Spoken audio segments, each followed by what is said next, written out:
নানা কারণে জি বাংলার জনপ্রিয় ধারাবাহিক চিরদিনই তুমি যে আমার আলোচনায় থাকে।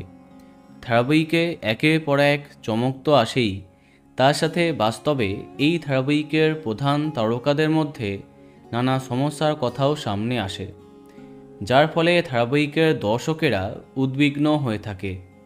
এই সবের মাঝে হসপিটালে ভর্তি হন দিতিপ্রিয়া।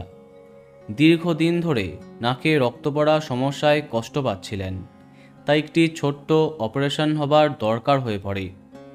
তাকে নিয়ে যখন সবাই চিন্তিত, তখনই টিআরপি তালিকায় বড় ধামাকা করে জি বাংলার জনপ্রিয় ধারাবাহিক চিরদিনই তুমি যে আমার।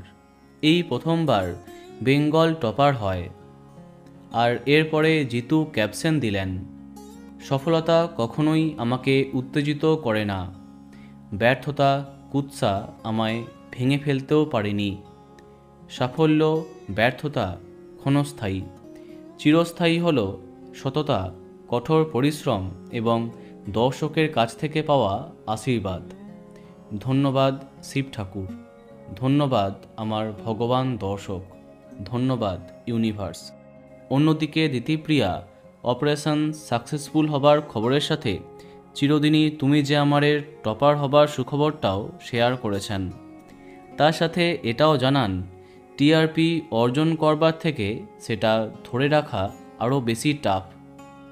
এরপর সবাইকে ধন্যবাদ দিলেন সকলের প্রিয় অপর্ণা অর্থাৎ দিতিপ্রিয়া রায়।